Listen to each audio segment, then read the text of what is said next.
Welcome to geometry class. Today we'll talk about inequalities within triangles. A couple general principles before we begin. The first one is called the comparison property of inequality. And it deals with situations in which we're comparing two values and we're trying to determine which one is bigger. Sometimes that can be a rather difficult task. It can be very difficult if you don't know the exact mathematical value of two different objects or two different measurements. It can be difficult to determine which one is greater. But in some instances, it's actually quite simple. The comparison property of inequality states that if A equals B plus C, and C is greater than 0, then A has to be greater than B. Talk about a quick example. Suppose you had a sheet of paper, and at some point in time you tore the sheet of paper into two pieces. Now you have two pieces of paper. Well, you can see that A would represent the whole sheet of paper, and B would be one of the pieces, and C would be the other piece. Now, it's extremely difficult in this diagram and just listening to my words here to determine if B is larger than C. But one thing which is very easy to do is to determine whether A is larger than B. All you need to know is this. When we tore C off, was C greater than nothing? If the answer is yes, then A has to be greater than B. And that is the comparison property of inequality. It simply says that if I take a whole and break it into two parts, the whole is always greater than either of the parts. The next principle we need to talk about is actually a corollary, and it relates to the remote interior angles theorem, which we've discussed in the past. It says that the measure of an exterior angle of a triangle is greater than the measure of each of its remote interior angles. Let's take a look at a quick example. Suppose we have a triangle. And I'll extend one side so we can identify an exterior angle. We'll label the exterior angle 1.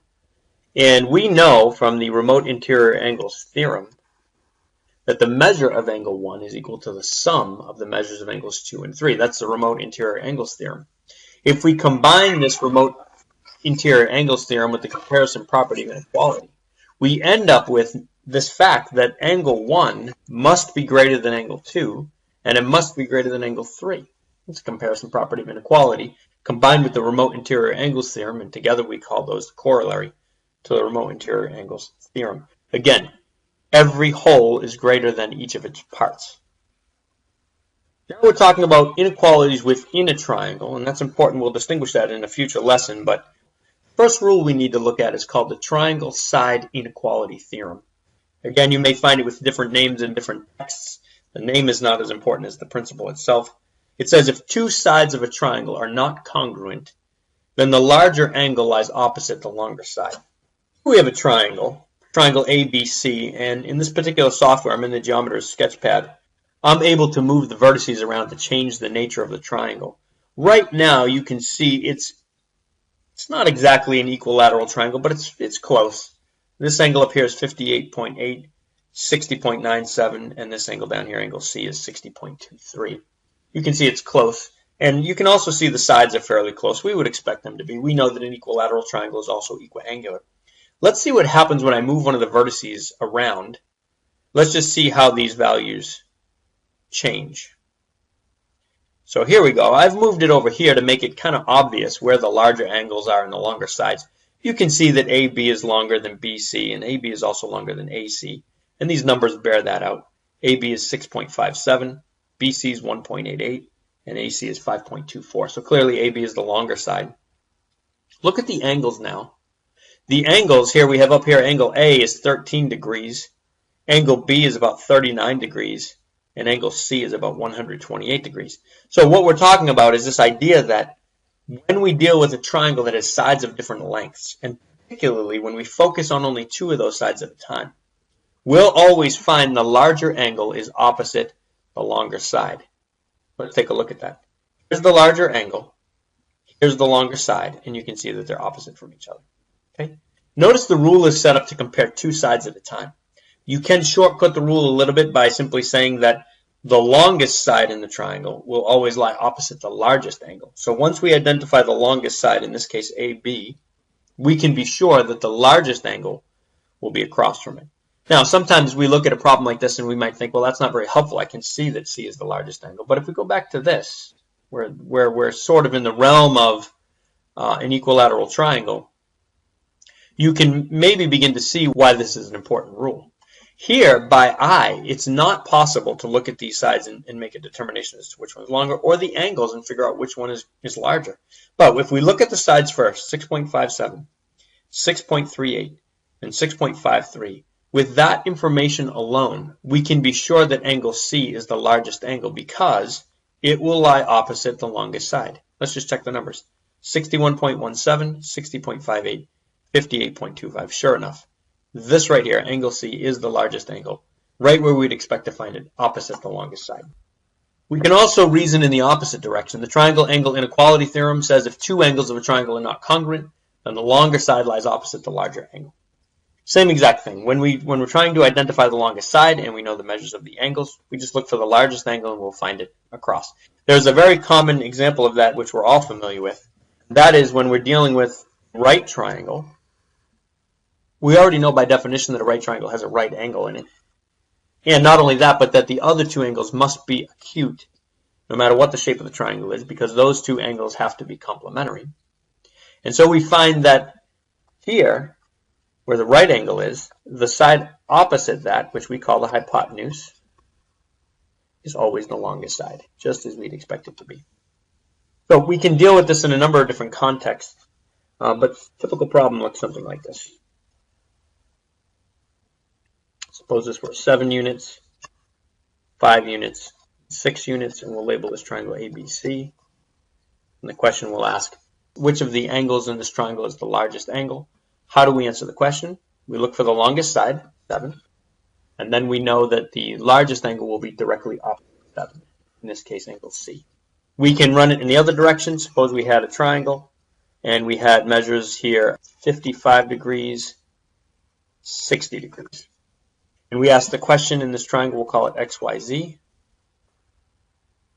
Which side is longest? This one's a little more difficult because before we can find the longest side, we actually have to find out the measure of angle Z. Probably you can look at that and figure out that it's 65 degrees. 65 degrees, right? Triangle angle sum theorem. When we're trying to identify the longest side, we simply identify the largest angle, in this case is 65, and we look opposite that, and that will be our longest side, in this case, XY. Notice in this diagram here, I don't have any idea how long any of these sides are, but I do know that XY is longer than the other two sides. That is the nature of these theorems. They allow us to work in a general context occasionally without numbers on the sides and still be sure that one is longer than the other. Now let's look at the triangle inequality theorem. It says the sum of the lengths of any two sides of a triangle is greater than the length of the third side. Take a look at this triangle here. AB plus AC has to be greater than BC. And of course, there are 3 facts that we should articulate here. And I've written them here on the left. AB plus BC is greater than AC. AB plus AC is greater than BC. AC plus BC is greater than AB. Now that seems like quite a mouthful. And the truth is, in practice, you very rarely get into that many numbers. You usually don't have to compare that many different pieces of information. Take a look at that. Before we do, let's just say this. What is sort of the obvious implications of this theorem? The obvious implications are that you can't just take any 3 lengths and build a triangle out of them. For instance, you could not form a triangle if you had a meter stick and paper clips, right? You would see that the meter stick would be really long and the paper clips would just sort of be at the ends. That's not a triangle. You couldn't possibly build a triangle out of that. There's this obvious tendency to just sort of think, hey, if I hand you any 3 segments, you can build a triangle out of them. Turns out that that's not true. There are actually some pretty stringent limitations on forming triangles, and namely this triangle inequality theorem, that the sum of the lengths of any 2 sides of a triangle is greater than the length of the third side. Again, it's not actually as complex as this all makes it look. Let's look at a couple problems, and I think we'll find that it's quite simple, actually. One of the questions that comes up oftentimes is this question of, hey, if I hand you these 3 different lengths, can you make a triangle out of them? So how do we do that? Well, to quickly determine whether specified lengths can form a triangle, the easiest thing is to simply identify the longest side and ensure that its length is less than the sum of the lengths of the other 2 sides. Let's look at an example. Can a triangle be formed with sides 5 feet, 6 feet, and 8 feet? That's the question. How do we start this? First thing is we identify the longest side. That's the 8 feet. Then we simply ask, is 8 less than the sum of 5 and 6? And you probably know that 5 plus 6 equals 11, and 8 is less than 11. And so the answer is yes. Pretty simple. That's how we analyze the numbers. Let's look at a couple more problems. Could a triangle have sides 4, 7, and 15? 4, 7, and 15. Same process. We look for the longest side, 15, and we ask, is 15 less than the sum of the other two sides? 4 plus 7 is 11. 15 is greater than 11, and so you know that's not going to work. Imagine it this way. If we had a 15-foot bar and we tried to make a triangle out of with another 4-foot section and a 7-foot section, well, I think you can see we'd be about 4 feet short in there, so no triangle there. The answer is no. A triangle of sides 5, 6, and 10. Same process. Identify the longest side and ask, is it less than the sum of the two smaller measurements? 5 plus 6 is 11. 10 is less than 11. Yes, we can make a triangle out of those sides. About 9, 3, and 12. Well, identify the longest side here. It's 12. And is 12 less than 9 and 3? This one's a little bit trickier. The answer is no. It's equal to 9 plus 3. And so, again, we'd find that this is not a triangle. If you look at that, sort of draw it out, we have a 12-foot segment, we have a 9-foot segment, and we have a 3-foot segment. And in order for this to connect here, it would have to be collinear with this 12-foot section. All we would ultimately have is basically a line segment that's 12 feet long. And that's, by the way, if you want to think of it from a different perspective, is simply the segment addition postulate in reverse. So there we see that we could not have a triangle there. What other kinds of problems do we end up looking at in this context? Well, some problems identify the lengths of two sides of a triangle and ask you to determine the possible lengths of the third side.